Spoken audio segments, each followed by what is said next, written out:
हरे कृष्णा, राधे राधे। सब वैष्णव भक्तों को राधे राधे। क्योंकि जो ठाकुर जी से प्रेम करता है वो वैष्णव ही होता है। और आप सब लोग जानते हैं, जैसे आज पितृपक्ष स्टार्ट हो गया है, तो पितृपक्ष के उपलक्ष्य में कईयों के मन में जिज्ञासा रहती है कि पितृपक्ष है तो पितृपक्ष में क्या हमें देवी देवताओं की पूजा करनी चाहिए और लड्डू गोपाल जी की सेवा करनी चाहिए। तो आज हम इस विषय में बात करेंगे कि पितृपक्ष में क्या लड्डू गोपाल जी की सेवा करना सही है, क्या उनकी पूजा पाठ करना सही है। तो आइए आज इस टॉपिक पे हम चर्चा करते हैं। चलो शुरू करते हैं। तो देखिए भक्तों, जिस प्रकार आप सब जानते हैं कि पितृपक्ष में पितरों की पूजा होती है, जो हमारे पूर्वज होते हैं, जो हमारे पितृ होते हैं, उनकी पूजा की जाती है, उनके लिए पूजा अर्चना की जाती है, उनको तर्पण दिया जाता है। तो पितृपक्ष में विशेष जो पितृ होते हैं वो हमारे घर में आते हैं, हमें आशीर्वाद देते हैं। उनके आशीर्वाद से ही हमारे सारे काम होते हैं। वो अगर रुष्ट हो जाए तो हमारे सारे काम बिगड़ जाते हैं, बने बनाए काम रुक जाते हैं। कई बार आपने देखा होगा, आप बहुत मेहनत करते हैं, बहुत ही ज़्यादा स्ट्रगल करते हैं, लेकिन जो आपको उसका फल मिलना चाहिए वो मिल नहीं पाता। उसका एक कारण ये भी होता है कि हमारे पितृ खुश नहीं होते हैं। तो पितृपक्ष में ये विशेष मौका होता है अपने पितरों को प्रसन्न करने का, पितरों को खुश करने का। तो उसके लिए पितरों को आप तर्पण दीजिए, पितरों की सेवा कीजिए। पितरों की सेवा तो आप इसी प्रकार कर सकते हैं, उनके नाम का पूजा पाठ कीजिए, क्योंकि तभी उनको मोक्ष मिलेगा, तभी वो प्रसन्न हो पाएंगे और उनके आशीर्वाद से भी आपकी उन्नति होगी, आप आगे बढ़ेंगे। तो आप पितृपक्ष में जानते हैं कि जैसे हमारे पितरों के दिन होते हैं, किसी का चौथा, किसी का पांचवा, किसी का तीसरा, ये तो आप सब जानते ही होंगे। उस दिन हम लोग भोजन बनाते हैं, तरह तरह के व्यंजन कौन से बनाते हैं, वही बनाते हैं जो हमारे पितृ प्रसन्न होकर खाते हैं। किसी को कुछ पसंद होता है, किसी को कुछ पसंद होता है, उनके पसंद के भोजन बनाए जाते हैं। वो भोजन हम ब्राह्मणों को देते हैं, गरीबों को देते हैं, जिससे हमारे पितृ प्रसन्न हो जाते हैं और हमें आशीष और वरदान देते हैं। उसी तरह आज जो हमारा विषय है कि पितृपक्ष में क्या हमें गोपाल जी की सेवा करनी चाहिए। तो फ्रेंड्स, आप सब जी जानते ही हैं कि जैसे राधाष्टमी आती है, राधाष्टमी के दिन से 16 दिन तक तो लक्ष्मी माता के व्रत रहते हैं। आज सभी लोग आप रखते होंगे, आजकल लक्ष्मी माता के व्रत चल रहे हैं, तो वो भी तो पितृपक्ष में ही होते हैं। तो उसमें देवी माता का विशेष पूजा होती है, उससे माता जल्दी ही प्रसन्न हो जाती हैं। माता को प्रसन्न करने के लिए ये व्रत किए जाते हैं। उसी तरह जो हमारे ये गोपाल जी हैं, ये हमारे सुंदर सुंदर हमारे लाला हैं, इतने सुंदर प्यारे प्यारा इनका रूप है। हर किसी का एक रिश्ता होता है ठाकुर जी के साथ। कोई इनको पुत्र बनाता है, कोई इनको सखा बनाता है, कोई इनको भगवान मानता है, कोई प्रियतम मानता है, कोई अपने दुख सुख का साथी मानता है। तो अलग अलग भाव है, और जो जहाँ तक भाव रहता है भगवान और भक्त का, तो ये भगवान तो है ही है, लेकिन जब हम इनको घर में बिठा लेते हैं, घर में विराजमान कर लेते हैं, तो कोई एक रिश्ता ठाकुर जी के साथ हमें जोड़ना चाहिए। उसी रिश्ते के साथ हमें ठाकुर जी के चलना चाहिए। मुझे आप एक प्रश्न का उत्तर दीजिए। अगर आपके घर में पुत्र है आपका, या आपका पिता है, या आपका बेटा है, या आपका पति है, और आप पितृपक्ष में क्या आप उनकी क्या आप उनकी सेवा नहीं करते हैं? क्या आप उनको भोजन नहीं बना के देते हैं? क्या आप उनके कपड़े धोने या उनकी किसी प्रकार की जो उनकी ज़रूरतें होती हैं, क्या एक माँ अपने पुत्र की सेवा नहीं करती है? क्या माँ अपने पुत्र को भोजन बना के नहीं देती है? क्या पत्नी अपने पति की सेवा नहीं करती है? या उनको जो चीज़ की ज़रूरतें होती है, जो उनकी नीड्स होती हैं, क्या हम पूरी नहीं करते हैं?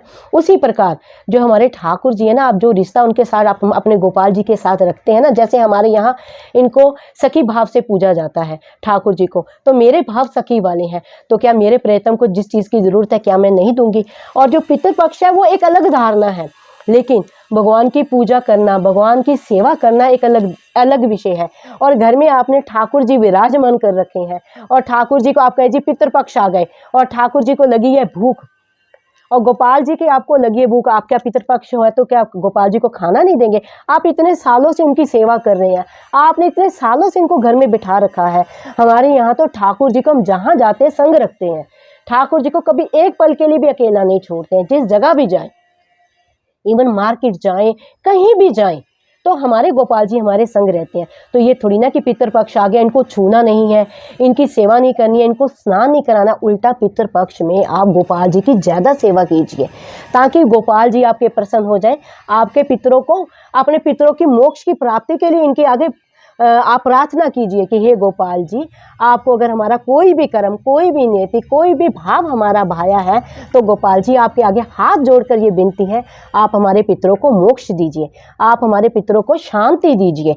तो इस भाव से गोपाल जी की सेवा कीजिए। ये कहना अनर्थ है कि आप पितृपक्ष है तो गोपाल जी की सेवा न कीजिए, आप गोपाल जी को पूछिए नहीं। आइए, हमारे घर में विराजे हुए हैं, इनको नहलाना, इनको समय पे सुलाना, इनको तीनों टाइम का भोग देना, इवन इनकी पूजा, आरती, पाठ करना, ये बहुत ज़रूरी है। अगर आप ऐसा नहीं करेंगे तो गोपाल जी रूठ जाएंगे। मुझे बताइए, आप अब एक समय खाना ना खाएं तो आपकी एनर्जी कितनी डाउन हो जाती है।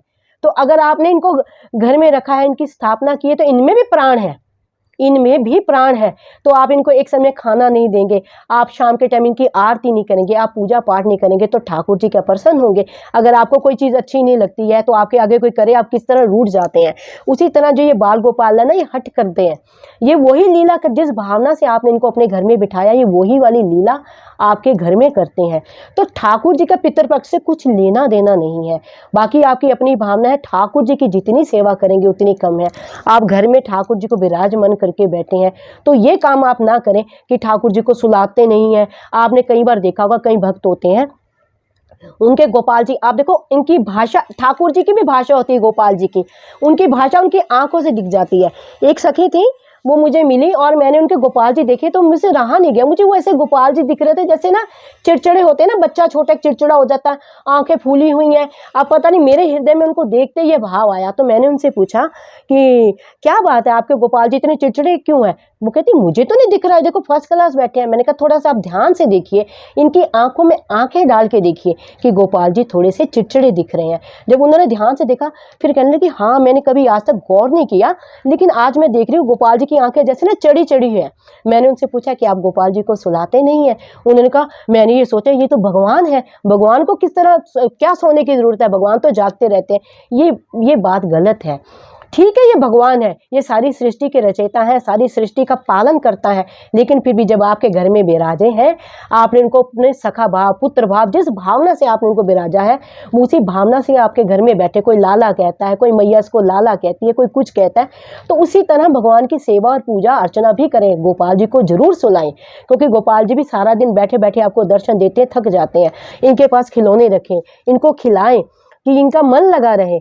तो ये भक्त के हृदय के भाव होते हैं। जो बात मेन है कि पितर पक्ष में ठीक है, पितरों की पूजा कीजिए, उनको तर्पण कीजिए, उनके लिए भोग बनाइए, उनसे आशीर्वाद लीजिए, पितरों को प्रसन्न कीजिए। लेकिन गोपाल जी के आगे बैठ के आप जितना पाठ पूजा करेंगे, जितना आप इनको खिलाएंगे, इनको रिझाएंगे, जितना आप इनको सुलाएंगे, सोने का भी इनका समय, दिन के टाइम भी हमारे गोपाल जी सोते हैं। जब ये गैया चरा के आते थे ना गोपाल जी, तो आके सो जाते थे। तो इनके दिन के टाइम सुलाइए, इनको रात के टाइम सुलाइए, इनको तीनों टाइम का भोग दीजिए ठाकुर जी का, और इनके आगे बैठ के पितर पक्ष में तो ज्यादा इनके आगे पाठ कीजिए। तो ये हे गोपाल जी, आप हमारे पितरों को मोक्ष दीजिए, आप हमारे पितरों को शांत कीजिए। तो इस तरह ठाकुर जी की आप सेवा कीजिए। आई होप आपको अपने प्रश्नों का उत्तर मिल गया होगा, क्योंकि अधिकतर लोगों के मन में ये जिज्ञासा रहती है कि हम पितृपक्ष में पूजा करें ना करें, क्या करें। तो जिस तरह पितरों की पूजा करते हैं, उस तरह अपने गोपाल जी की सेवा जरूर कीजिए। गोपाल जी को कभी अकेले ना छोड़े, गोपाल जी की सेवा दिन रात करें, इनको सुलाएं, इनको उठाएं, इनकी तीनों टाइम के भोग का ध्यान रखें, और ठाकुर जी के आगे बैठ के आप प्रार्थना करें, हे ठाकुर जी, अगर आपको मेरी ये सेवा भाई है, हे बाल गोपाल जी, अगर आपको मेरे भाव भाई है, तो मेरे पितरों को आप उनके जो मेरे पितरों को मोक्ष दें। हे ठाकुर जी, अगर आपको मेरी सेवा भाई है, अगर आपको मेरी ये भावना भाई है, तो हमारे पितरों को आप मोक्ष दें, और आप प्रसन्न रहें और हमारे घर में सदा विराजे रहें। तो आई होप आपकी सारी जो है जिज्ञासा है, वो उसका मैंने उत्तर दिया। अगर आपकी कोई और भी क्वेरी है, कोई और भी आपका प्रश्न है, तो आप कमेंट बॉक्स में ज़रूर लिखें। जितनी मुझसे कोशिश हो सकेगी मैं आपके प्रश्नों का उत्तर दूंगी, जितनी मैं नॉलेज रखती हूँ उन प्रश्नों का मैं आपको उत्तर दूंगी। और अगर आपको ये वीडियो अच्छा लगा हो तो प्लीज़ आप लाइक करें, शेयर करें, सब्सक्राइब करना ना भूलें। हरे कृष्णा, राधे राधे।